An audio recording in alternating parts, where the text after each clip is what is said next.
In the spring of 1984, a toll booth on the Ohio Turnpike started counting one car more than its tickets could explain. Always at 12 minutes past 3 in the morning. The man inside that booth is where tonight begins. Because right now, somewhere in America, somebody is sitting alone under a fluorescent light, being paid to stay awake while the rest of us sleep. A watchman, a nurse, a voice on the radio. We build our whole daylight world on the assumption that nothing much happens on the night shift. Tonight I have 4 stories that say otherwise. 4 ordinary, practical, steady-handed people. A toll collector in Ohio, a night nurse in Montana, an overnight DJ in West Texas, and a watchman at a Nebraska grain elevator, who clocked in one night and found out that the dark keeps its own schedule. 3 of these stories, the people who lived them eventually made a kind of peace with. The 4th one, the last one, the man who lived it wrote exactly 1 line about it in a logbook and went to his grave without explaining it to anyone. Get comfortable, turn the lights down if you like. This is Night Shift.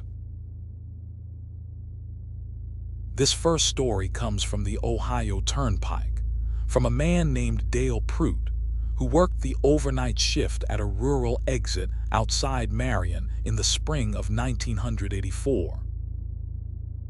At 12 minutes past 3 in the morning on a Monday night in March, the 12th, a rust-colored Plymouth Belvedere rolled up to booth 4 and the driver paid his toll in exact change. 35 cents. He didn't say a word. He didn't look over. He just set the coins in Dale's palm, cold coins Dale would remember later, cold like they'd been sitting out all night, and he drove on west into the dark. And that would be nothing. That would be nobody's story, except the same car came through the next night. Same time, 3:12, same driver, same 35 cents. And the night after that, and the night after that. 6 weeks this went on. And here is the detail that Dale couldn't let go of, the detail he'd turn over in his mind while the coffee went cold in his thermos. In 6 weeks, that Plymouth never once came back the other way.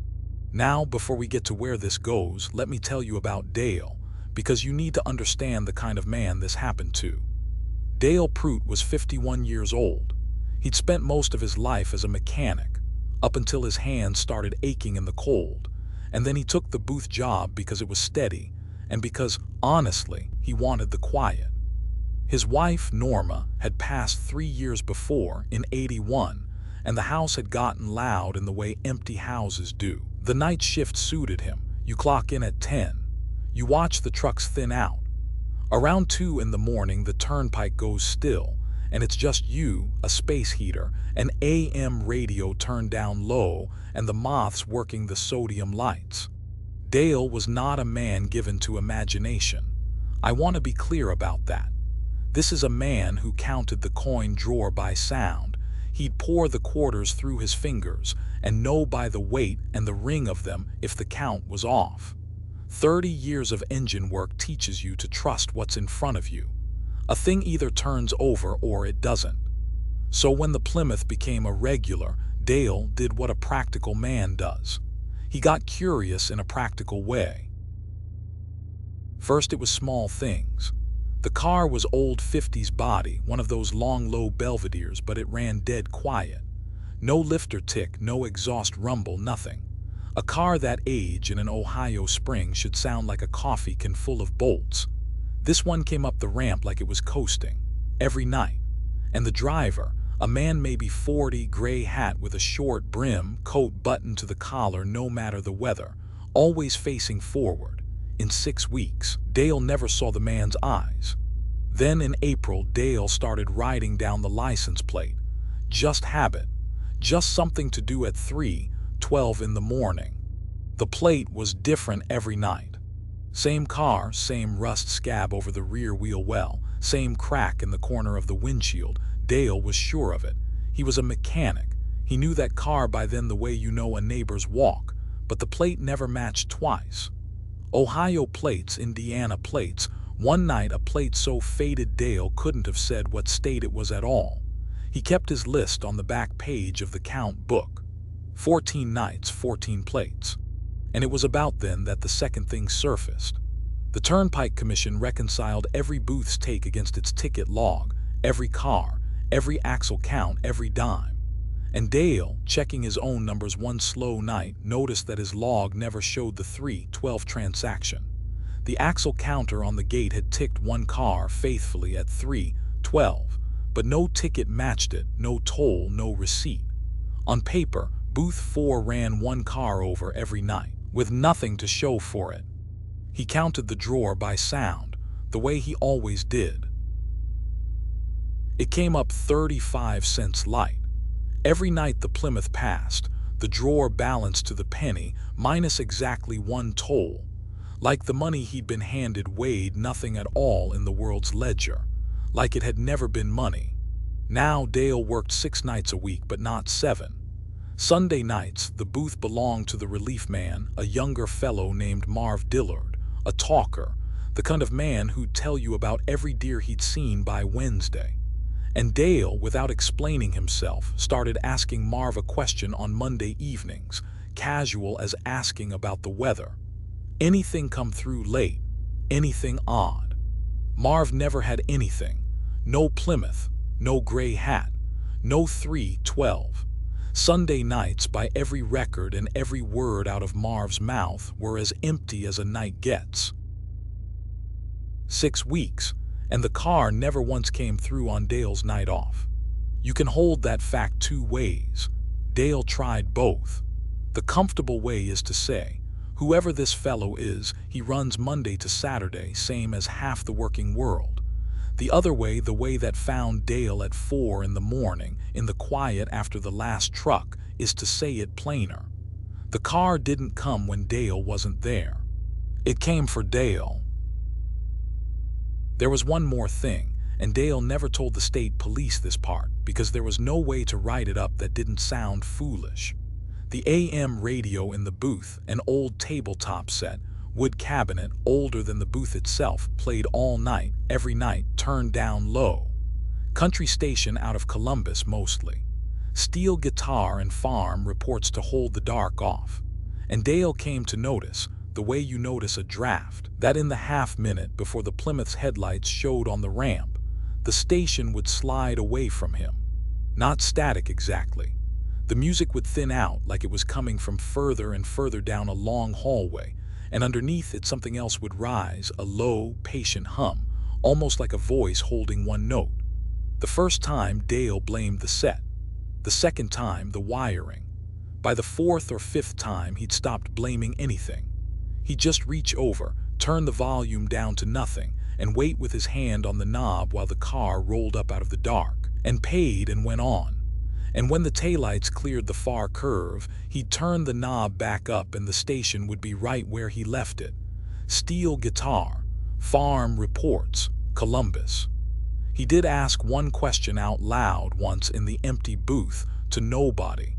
He asked it the night he'd confirmed the drawer was light again, standing there with the count book open and 30 years of arithmetic failing him. He said, "What do I do with this?"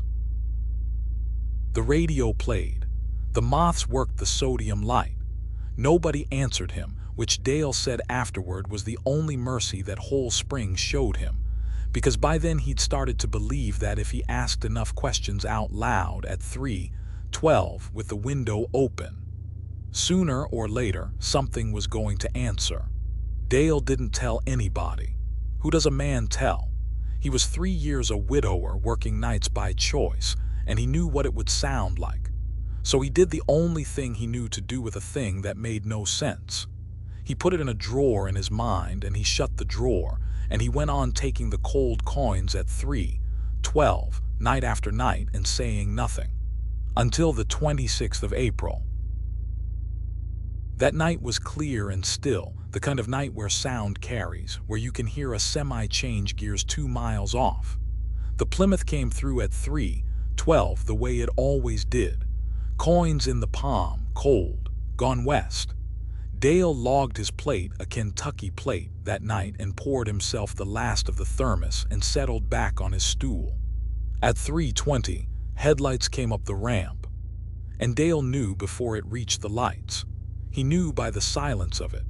The same long, low, rust-colored car eased up to booth 4 for the second time in 8 minutes and stopped, and idled there without any sound an engine ought to make. Same crack in the windshield, same scab of rust, Kentucky plate.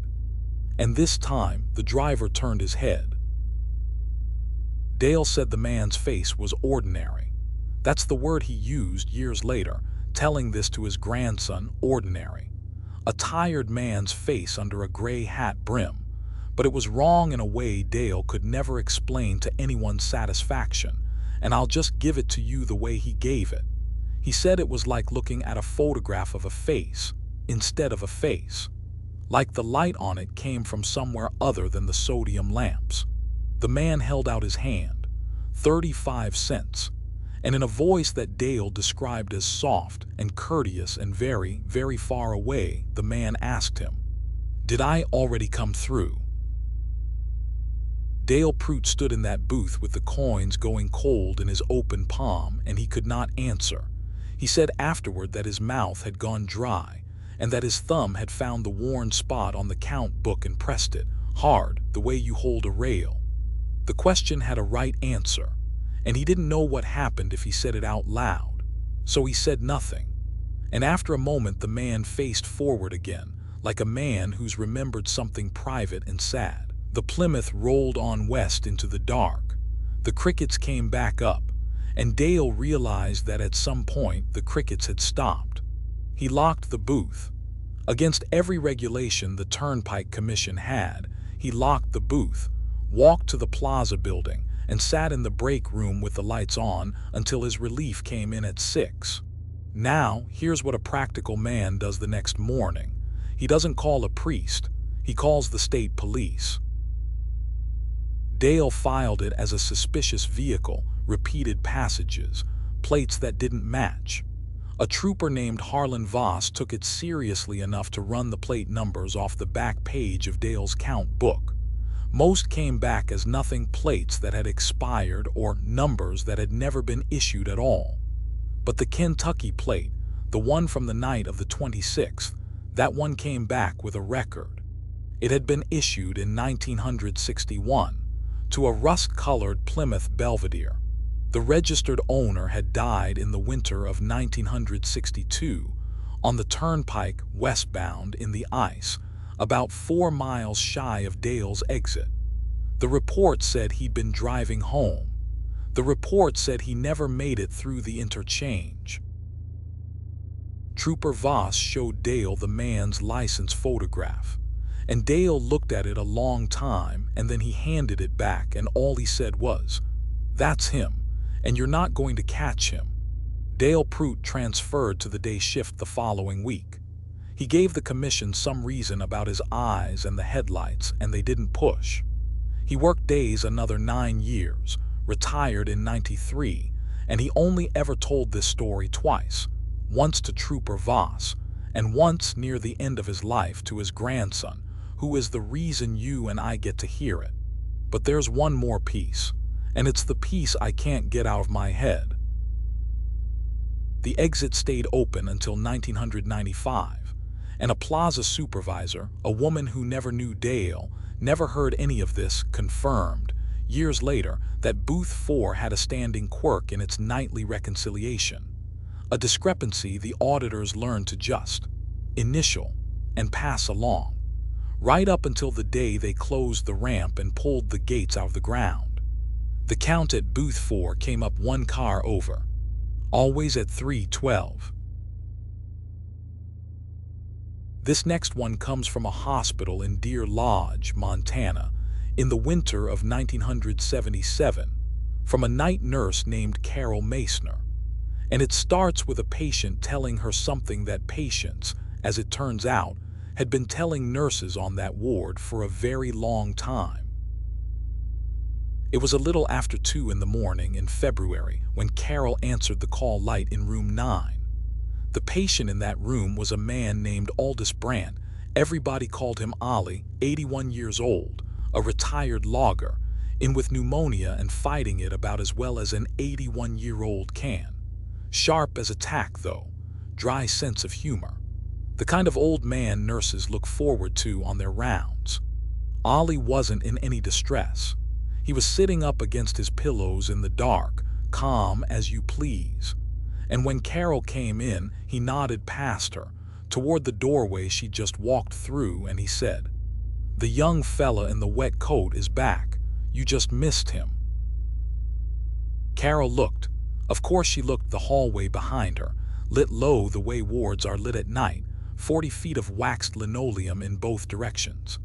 Empty, and no doors had opened. She'd have heard them. Carol Masner had worked nights for 7 years. She wore rubber-soled shoes and moved without any sound at all, and she knew every noise that hallway could make, the way you know the noises of your own house. Nobody had signed in downstairs. Visiting hours were 9 to 7. There was no young man, in a wet coat or otherwise, anywhere in Powell County Memorial Hospital at 2 in the morning. She told Ollie he'd been dreaming.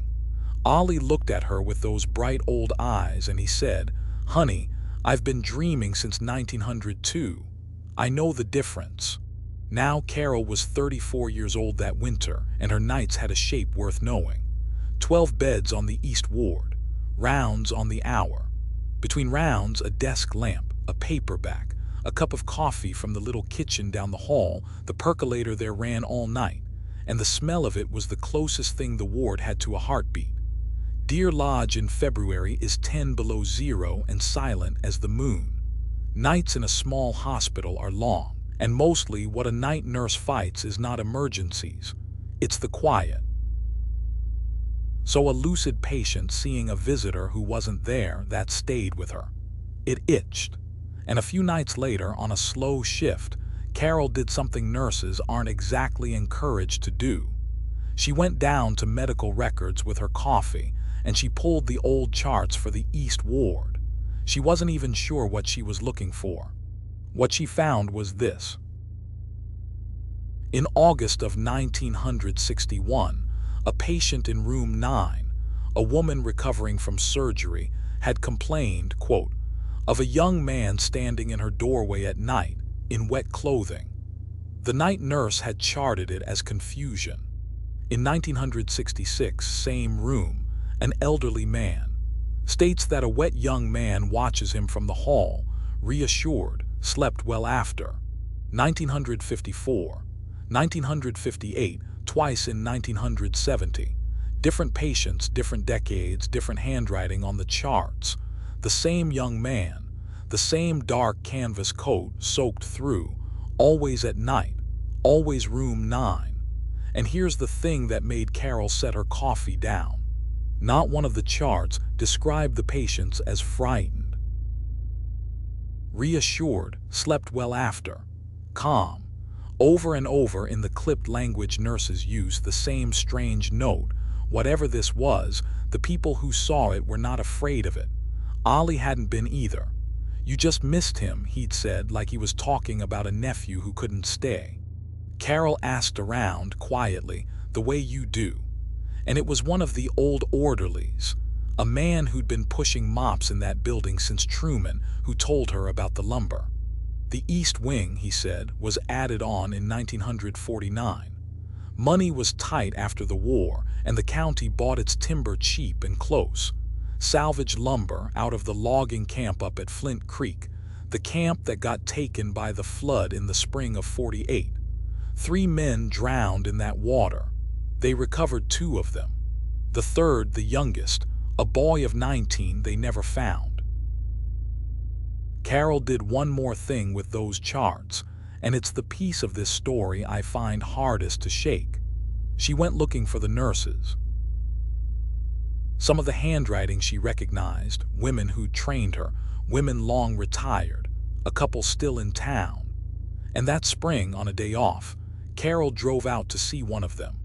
A woman named Iris Duquesne, who'd run the East Ward nights through most of the 50s and 60s, and who was then near 80, sharp, living alone out toward racetrack with a wood stove and a deaf old collie. Carol didn't lead with it. You didn't with Iris. They had coffee, they talked hospital, and somewhere in the second cup Carol said she'd been reading the old charts and that she had a question about room 9. And Iris Duquesne set her cup down and looked at Carol for a long moment, and what she said was, "Which one of yours saw him?" Not who is he, not what are you talking about, which one of yours saw him, as if Carol had come to report a change in the weather expected, seasonal, known. Iris told her the night staff in her day had a practice, never written anywhere, handed down the way kitchen rules are handed down. When a patient in 9 mentioned the young man, you didn't argue and you didn't charting it, Iris said. Just got the poor soul a sedative he didn't need. You made the patient comfortable and you called the family in the morning, and you were gentle with your voice on the phone. Because it was never long after, days, sometimes hours. We didn't talk about it, Iris said, because there was nothing to do about it. He never hurried anybody. He never once got it wrong. What would you write in a chart, visitor? And then she said the thing Carol carried the rest of her career. She said, "We stopped being afraid of him the way you stopped being afraid of the mailman. He only ever brought what was already coming." Carol asked her because you'd have to ask whether anyone had ever tried to find out who he was. Iris said the lumber story had been passed down longer than she'd been there, that an old maintenance man used to leave the hall light outside 9 burning even on bright mornings, and that once, in 1958 or 59, a young doctor knew from back east had heard the talk and demanded the room be watched. He'd sat up himself 2 nights, with coffee and a good deal of confidence. He saw nothing. The 3rd night, with the doctor home asleep, a woman in room 9 told the nurse on duty that a nice young man kept dripping on the floor. She passed that Friday, easy, Iris said in her sleep. Now Carol Masner was a practical woman. She did not believe, and she'd have told you so, that a drowned logger was standing in the east hallway of Powell County Memorial. But she'd also started noticing things she couldn't chart. A smell some nights in the stretch of hall outside room 9, faint, mineral, cold. She grew up on the Clark Fork. She knew it immediately. River water. And once on a February round, a patch of the linoleum outside that door that her rubber soles gripped differently. She crouched and touched it. Damp. In a sealed hallway, 10 below outside, 40 feet from the nearest sink. She wiped it up, charted nothing. What would she write? Then came the second week of February and Ollie Brandt took a turn.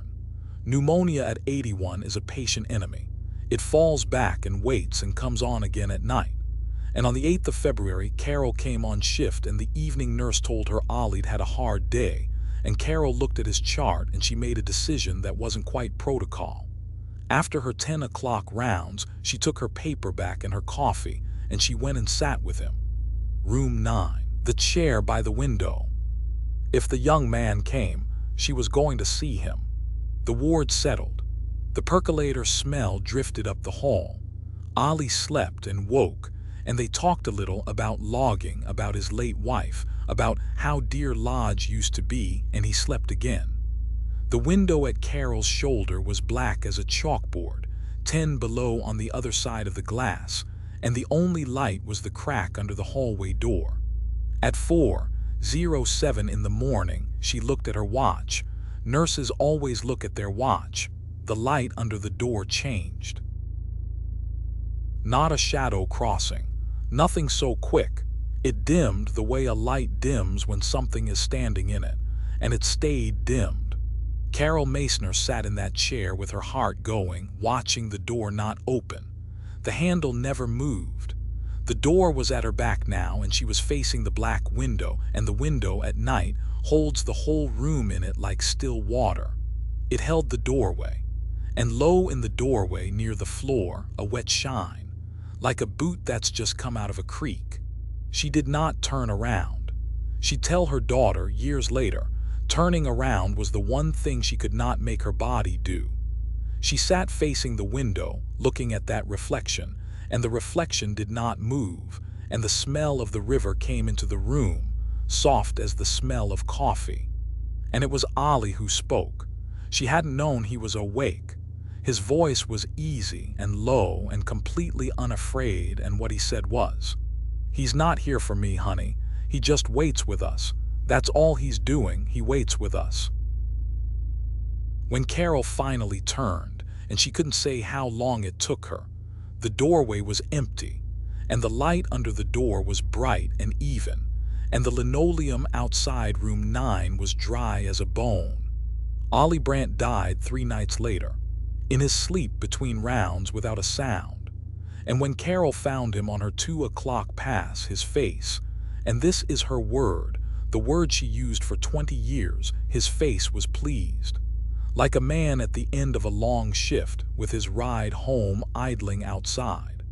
Carol pulled those old charts one more time before she retired. Every patient who had ever reported the young man in the wet coat, everyone back to 1954, had passed within the week. Quietly, at night, not one of them in fear. You can decide for yourself what stood in that hallway. Carol decided, and she kept working the East Ward nights for 20 more years, and she left the door of room 9 open on her rounds every round, until the day she hung it up. She said it was the least she could do for him, standing all those years in a cold hallway, made, if the old lumber story was true, out of the same wood that went into the water with him. Nobody ever proved who he was. Carol never needed them to. The ones who saw him always went easy. That was the thing she held onto all those nights. They went easy. This next story comes out of West Texas, from a little AM station in Pecos in 1991, and an overnight DJ named Ray Delgado. And if you've ever driven the empty highways out there at night, scanning the dial, you may have heard exactly the kind of show Ray ran. Which means you'll understand why, when the phone rang at 2 in the morning, he answered it. The station was KWRD, 1240 AM, 1,000 watts by day, a couple hundred by night, which out in that country is still enough to reach a long, lonely way. Ray was 44, and he'd been doing overnights for 11 years. He called his show the All-Night Ride. His audience was truckers on 285, pump jack crews, waitresses closing up, the occasional insomniac rancher. Ray knew maybe 24 of his regular callers by voice. That's the thing about small-town overnight radio, it isn't really broadcasting. It's keeping company. He took requests off a single phone line that lit up maybe 5, 6 times a night. And starting in March of 1991, every Thursday night at right around 2 o'clock, the line would light, and it would be her. A woman's voice, young or youngish, Ray could never pin an age on it, polite, always the same request in almost the same words. "Would you play Sleepwalk for Ellen?" Sleepwalk, Santo and Johnny, 1959. If the title doesn't ring a bell, the sound will. That slow, aching steel guitar, the one that sounds like the end of a summer night. It was an odd request in 91, but not that odd. Oldies do fine at 2 a.m. Ray would cue it up, say something like, "Here you go, darlin', this one's going out for Ellen," and the line would already be dead. She never stayed on to hear him say it. Every Thursday, 2 o'clock, give or take a couple minutes. Same request, same name, same quiet click before he could ask anything. And there was something about the connection. Ray was a radio man. He'd spent his life listening to signal and noise, and he said this call didn't sound long distance. It sounded far away. He swore those were different things, and I'm not going to argue with him. There was a softness under it, he said, like wind over a phone booth mouthpiece, like the call was coming from outdoors. After a couple of months, Ray got curious enough to do something about it. A regular listener of his worked nights at the phone company over in Monaghan's, and Ray asked her, half joking, if there was any way to see where his Thursday caller dialed in from. This was 1991, small-town Texas. Favors like that got done. She pulled the records for the studio line. The next time she talked to Ray, she wasn't laughing. There was no incoming call, not on any Thursday. The studio line showed Ray's outbound calls, a handful of regulars, the pizza place in town, and at 2 a.m. on Thursdays, nothing. According to Southwestern Bell, on the nights Ray Delgado answered that phone and spoke to a woman and wrote her request in the log, the line was idle. But she dug further because there was one more place to look, the old paper records, the line histories. And she found that the studio's number hadn't always belonged to the station. Numbers get recycled. They turn over every couple of decades. Before KWRD took it over, that exact number had rung at a diner out on Highway 285, a place called the Bluebird. The Bluebird Diner's line was disconnected in December of 1963. The building itself came down in 71.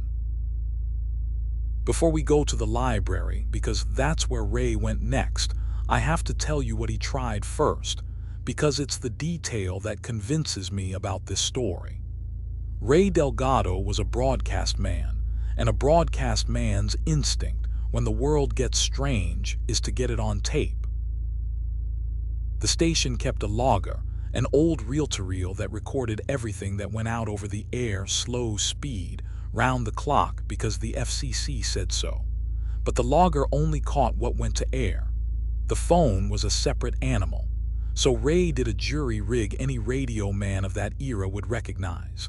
A suction cup telephone pickup, stuck to the back of the handset, run into a cassette deck he brought from home. Total drugstore hardware. He tested it on a Tuesday with a trucker calling in a request from Van Horn. And it worked fine, both voices, clear as you'd want. Thursday came, 2:03 a.m., the line lit. Ray started the cassette rolling before he ever picked up, and he had his conversation, the same soft, far-off voice, the same request, would you play Sleepwalk for Ellen and the Click? Maybe 20 seconds all told. He marked the counter number on the box like the professional he was. After the record played, he rewound the tape, and he sat in the studio with his headphones on, and he pressed play. His own voice came up clean. KWRD all-night ride, what can I do for you? A pause, his own voice again. Sleepwalk, you got it, darlin', for Ellen. A pause, the soft clunk of the handset going down. And in the pauses where her voice belonged, there was not silence. Silence, Ray said, he could have lived with. A dropped signal, a bad connection, fine. What the tape had in those pauses was the hush, the outdoor sound. Wind crossing an open mouthpiece, faint and steady, and underneath it, so low he had to run the tape 3 times to trust his ears, a rhythm inside the wind. A soft, even scuff, unhurried, back and forth, like footsteps on a gravel shoulder. Ray played that tape for exactly one other person, his engineer, a laconic old boy named Whitey who'd built half the station with his own hands. Whitey listened twice, took the headphones off, and offered the only theory he'd ever offer on the subject. Pickup's picking up something. Don't know what. Wouldn't worry on it. Then he went out to his truck, and Ray noticed the man didn't take his coffee with him, and Whitey never once stayed in the building past 2 o'clock on a Thursday again, as long as he worked there. Ray kept the cassette in his desk drawer for a while, then in the glove box of his car. Then one day, this was later after he'd learned her name, though he couldn't say exactly why, he stopped at the mile marker out on 285, the one where the flowers used to go, and he left it there in the dry grass, rewound, label up. It seemed, he said, like returning something. Ray was a Pecos man, born and raised, but 1963 was before his time on the overnight world, So he did what you did in those days. He went to the library, and he asked the woman at the desk about the bluebird. And she didn't need the microfilm. She just went quiet for a second, the way people go quiet when you've touched a town's old bruise, and she said, "You're asking about Ellen. Ellen Caceres, 22 years old. A waitress at the Bluebird, worked the late shift, closed the place most nights. She didn't drive, she walked home along the highway shoulder, a little over a mile, and everybody in town knew her silhouette on that stretch, and every trucker on 285 knew to swing wide. On the 14th of November, 1963, sometime after 2 in the morning, a car came through, never identified, never found, and Ellen Caceres didn't make it home. They found her by the mile marker at first light. The paper ran her photograph on the front page. The Bluebird put a card in the window and shut its doors for a week, and the town of Pecos put flowers on that mile marker for years. And one thing Ray heard from 3 different people, told 3 different ways, because the town had never let go of it. The Bluebird had a jukebox, and at closing time, while Ellen wiped the counters and stacked the chairs, she'd drop her own nickel in and play the same record every night her whole last summer. Santo and Johnny, Sleepwalk. It was the song she closed up to. The song that was probably still in her ears when she stepped out onto that dark shoulder and started walking. Now Ray Delgado had a decision to make, a stranger decision than it sounds. It's Thursday. It's 1:55 in the morning. You're alone in a cinder block building at the edge of town with a coffee, a cart machine, and a phone that the phone company says does not ring. What do you do when it rings? For a few weeks, Ray did what he'd always done. He answered, and he was polite, and he played the song for Ellen, and the line clicked dead, and he sat there in the studio dark with the steel guitar crying out over 200 watts into the West Texas night, and he thought about a girl walking a highway shoulder, 28 years gone. But it worked on him. He wasn't sleeping well. And in June, the 20th of June, he kept the log sheet. Ray decided he was done. He told it this way. He'd started to feel like an accomplice in something he didn't understand. So that Thursday, when the line lit at 2:04, Ray Delgado looked at it and he let it ring. It rang twice, then the transmitter dropped. Dead air. 1,000-to-1 failure with no storm in 300 miles. The carrier just quit, and the studio monitors went to hiss, and the phone stopped ringing at the same moment, and for 3 minutes by the automatic log, KWRD 1240 AM simply did not exist. Ray stood in a silent studio, in a town where he was, at that moment, the only soul awake and on the clock, and he has never once claimed he understood what happened next, so I'll only tell you what he did. He sat down, he cued the record, and he keyed the mic and said to nobody, to dead air for all he knew, "All right, darlin', this one's for Ellen." The transmitter came back up while the needle dropped. The engineers went over that rig the next day and found nothing wrong with it, nothing at all. The line lit up one more time that night at 2:07, and Ray, and you can call this brave or foolish, I've called it both, Ray picked it up and asked straight out, "Who is this?"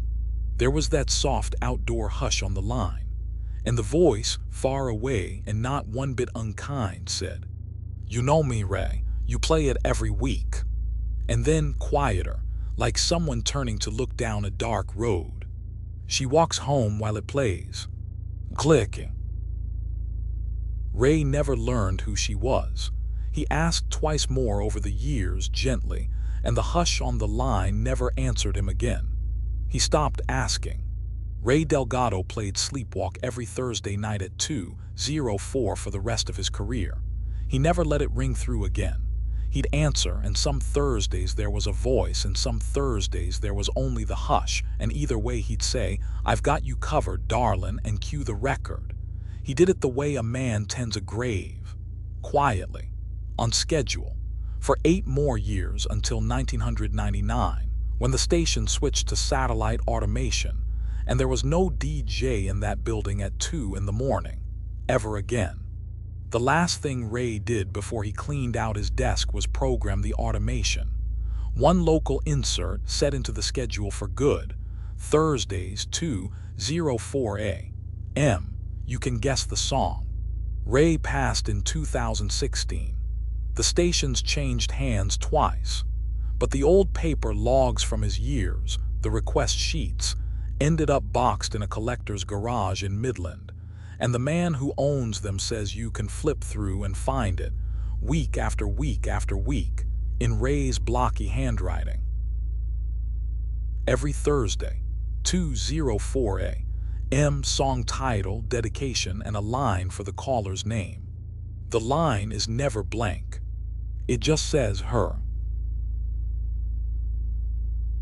At the top of this episode, I told you the last story would be the one the man who lived it never explained. Not to his company, not to his wife.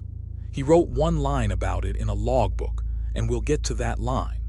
This is the story of Gene Kastner, night watchman at the grain elevator in Ainsworth, Nebraska, in the fall of 1996. If you've never stood under a country grain elevator at night, it's hard to convey the size of the silence. These are the cathedrals of the plains, a dozen concrete silos shoulder to shoulder, 10 stories of them, and up top a head house where the conveyors live, all of it white as bone under the moon and dead quiet between harvests. The co-op at Ainsworth kept a nightman on mostly for insurance purposes. Walk the property twice a shift, check the locks, watch for fire. Gene Kastner was 58, 35 years on the Burlington Northern, retired, and about 4 months of retirement was all the sitting still he could stand, so he took the watchman job. He liked it. He told his wife it was the railroad without the railroad, night air, work boots, and nobody talking to you. Gene was a man of yard habits. 35 years around freight cars teaches you ritual, because ritual is what keeps you alive. When Gene checked a padlock, he didn't look at it. He pulled it. Twice. Every lock, every round, every night. Pull, pull, move on. 7 gates and doors between the yard fence and the headhouse stairs, and he could have walked it blind. Which is why what started on the 26th of September bothered him the way it bothered him. Gate 1, the yard gate farthest out by the scale house, was unlocked. Not cut, not forced. Unlocked, the shackle hanging open, a lock Gene himself had pulled twice at midnight, hanging open at 4 a.m. Nothing was missing. Nothing was moved. Gene walked the whole property with his flashlight and found not so much as a boot print in the gravel. He relocked the gate, wrote it up, and figured a co-op kid had a key he shouldn't have. The next night, Gate 1 was locked and Gate 2 was open. The rail side gate 50 yards further in. Same thing, shackle open, nothing touched, nothing on the gravel. The night after that, Gate 3. The door to the drive shed, then the pump house door. 1 lock a night, never 2, in order, moving inward off the fence line across the yard toward the base of the elevator itself, toward the headhouse stairs. Now, whoever was doing this had to get past Gene in open ground on a property Gene crossed twice a shift on no fixed schedule. He was railroad. He didn't believe in fixed schedules.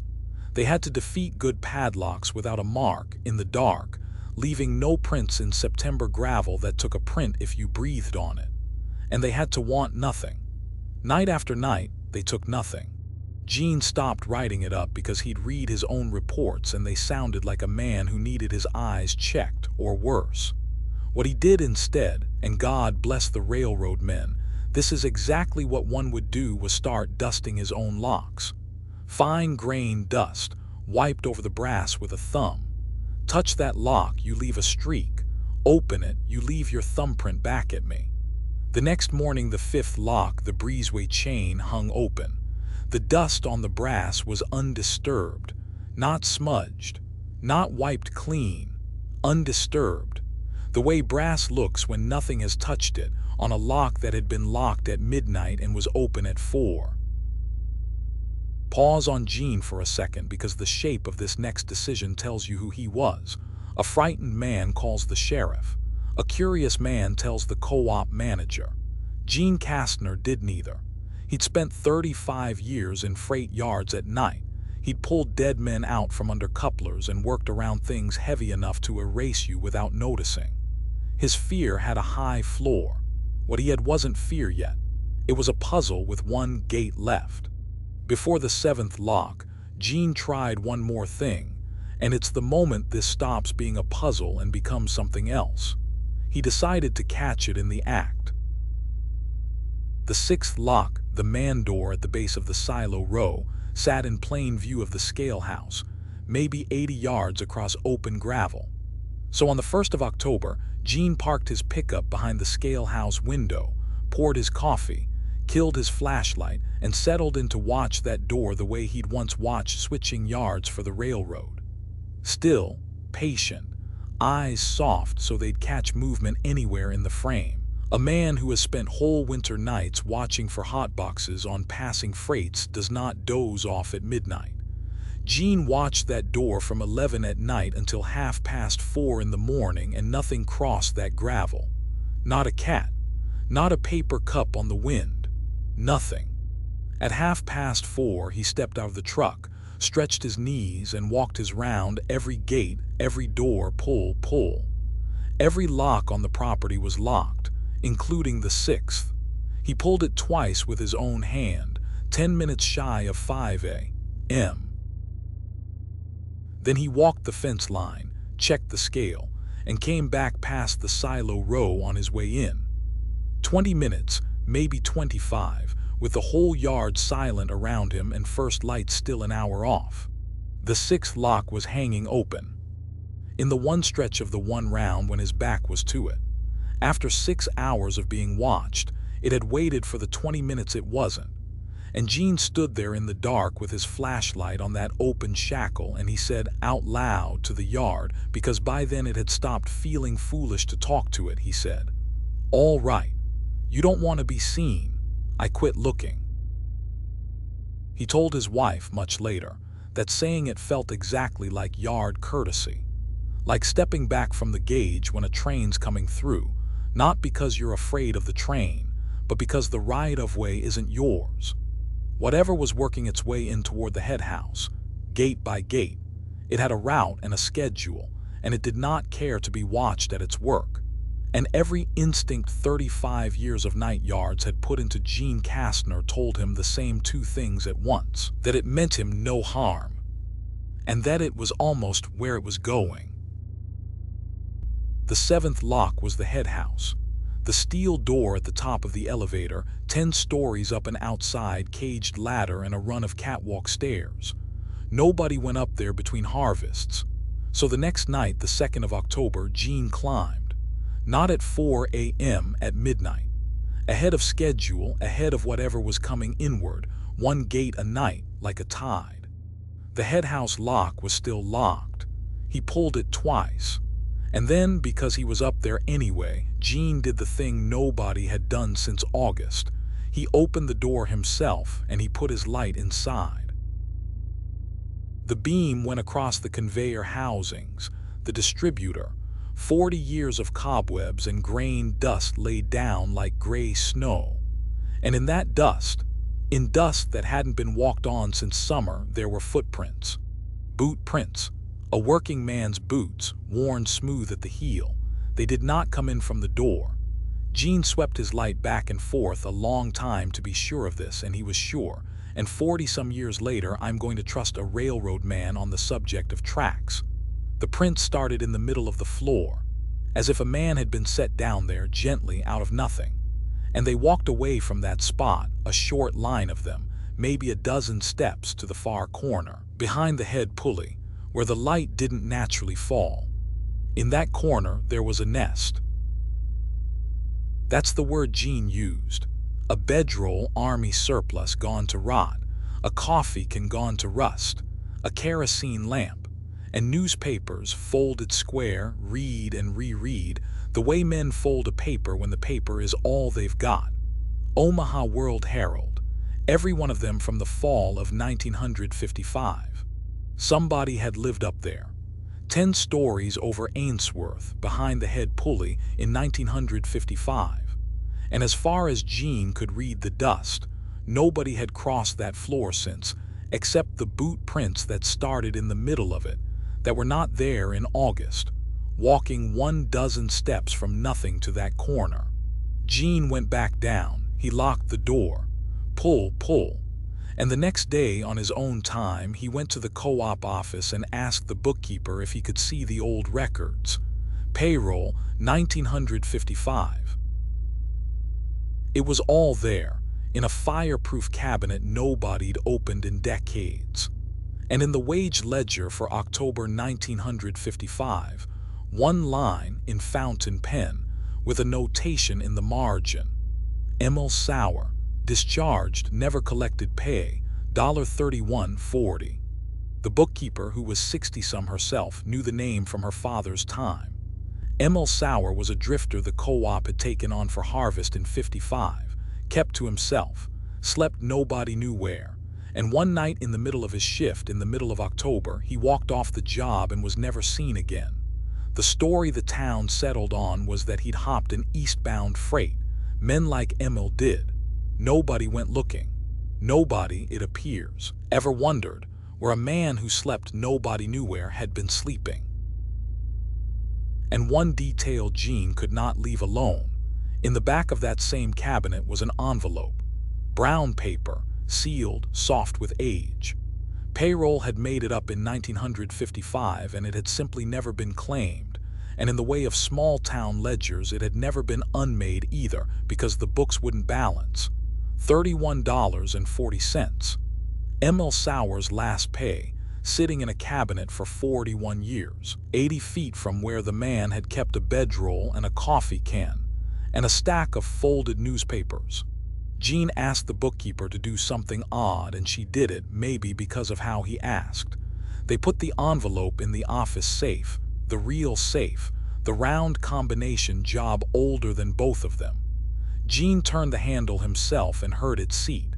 Pull, pull. That was the 3rd of October, 1996, in the afternoon. And then for 6 nights, nothing. No lock opened. After 2 weeks of one gate a night, the whole property went still, the stillness, Jean thought later, of something that had found what it came for and was deciding. 6 nights later, on the 9th, Jean was crossing the yard on his 1 o'clock round when he looked up, the way you look up when you feel weather coming. At the top of the outside ladder, on the catwalk against the sky, in front of the headhouse door, a man was standing. Canvas coat, pale, worn, soft. Not moving, not climbing, standing. Facing out over the yard, over Jean, the way a man stands at a rail when the work's done and he's just looking at the country. Jean put his light on him. And this part Jean would only ever say one way, the same words every time his wife pressed him, which was twice. The light didn't land. He was 58 years old and he climbed that caged ladder in the dark, all 10 stories of it, his own heartbeat filling the pipe like a drum. When he came up over the last rung onto the catwalk, it was empty. The headhouse lock was locked. He pulled it twice. Around him was the whole dark of Nebraska, October stars horizon to horizon, and below him the yard he just crossed, and nothing and nobody in it. The next morning, the co-op manager called Jean at home, which had never once happened, and asked whether he'd had any reason on his shift to open the safe. The safe was locked. The combination hadn't changed. The books were where the books had been. The envelope was gone. $31.40, sealed in brown paper in 1955, locked in an antique safe by Jean's own hand, gone, with the door seated and the dial unspun. The bookkeeper counted everything twice and then. She had kept those books for 30 years, quietly wrote the amount off in the ledger. under an entry her successors never understood and never questioned. And the locks never opened again. That's what I keep coming back to in this one. Whatever had been working its way inward, gate by gate, night by night for 2 weeks, after the 9th of October it stopped. The dust in the head house kept its dozen prints and gathered new gray over them.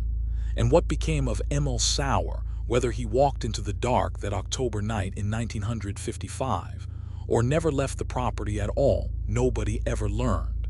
There was nothing to find and nobody left to ask. The nest behind the head pulley stayed where it was. As far as anyone knows, it's there now. Gene Kastner walked his rounds at that elevator for 5 more years. Pull, pull, every lock, every night, and every lock held every night, until he retired for good in the spring of 2001. On his last night, he signed the logbook the way he always did. And underneath his name, in the remarks column, Gene wrote a single line, the only thing he ever set down in writing about any of it. The company never asked him what it meant. His wife pieced together what she believes it meant after he was gone from the bookkeeper's daughter, the same way you just have. The line said, "Paid in full." And that's the night shift. 4 people who took a job for the quiet and found out the quiet was occupied. What I notice, setting these stories side by side, is that not one of them ends in harm. A driver trying to get home. A young man who waits with the dying so they don't wait alone. A song played on time every week like flowers on a mile marker. And the elevator, well, I told you at the start. That one, the man who lived it never explained, and I'm not going to try to do it for him.